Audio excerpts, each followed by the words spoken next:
Hi అండి. Most of the student ask about MBBS abroad 2020-24. Sir A country బావుంటుంది? ఎంత budget అవుతుంది? Rules, regulations ఏంటి? ఇలా నంబర్ ఆఫ్ డౌట్స్ ఉన్నాయండి. నేను త్వరలోనే వచ్చేసరికి క్యూఎన్ఏ సెషన్ అంటే క్వెషన్ ఆన్సర్ సెషన్స్ మీరు పంపించే క్వెషన్స్ మొత్తం నాకు వాట్సాప్‌లో వస్తున్నాయి కాబట్టి, మీకు ఇంకా ఎలాంటి క్వెషన్స్ ఉన్నా, ఎలాంటి డౌట్స్ ఉన్నా నాకు వాట్సాప్ చేయండి. వీలుని బట్టి ఇంకా వచ్చే క్వెషన్స్‌ని బట్టి మీ అందరికి వచ్చేసరికి ఆ క్వెషన్స్ అన్ని నేను క్వెషనీర్ అప్పటికప్పుడు ఎక్స్‌ప్లెయిన్ చేసుకుంటూ వస్తాను. బడ్జెట్ ఎంత అవుతుంది? రూల్స్, రెగ్యులేషన్స్ ఏంటి? ఎవ్రీ ఇయర్ ఉన్న అప్డేట్స్ ఏంటి? అప్పటి వరకు మన doctor bridge abroad MBBS YouTube ఛానల్‌లో ఫుల్ ప్లెడ్జ్డ్ ఇన్ఫర్మేషన్ అంతా ఉంది. లాస్ట్ ఇయర్ వరకు ఈ ఇయర్ ఉన్న అప్డేట్స్, ఈ ఇయర్ ఉన్న బడ్జెట్స్ అన్నీ నేను యాజ్ ఎర్లీ యాజ్ అప్డేట్ చేస్తాను.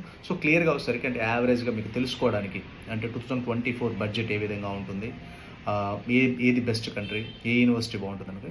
బడ్జెట్ వచ్చేసరికి యావరేజ్ బడ్జెట్ వచ్చేసరికి మీకు రష్యాలో సేమ్ లాస్ట్ ఇయర్ లానే 20 lakhs నుంచి 25, 30, 35 ఇలా 3 బడ్జెట్స్లో మనకి మినిమం 20 ఉంటుంది. 20 నుంచి 25 ఒక షెడ్యూల్ ఉంటుంది.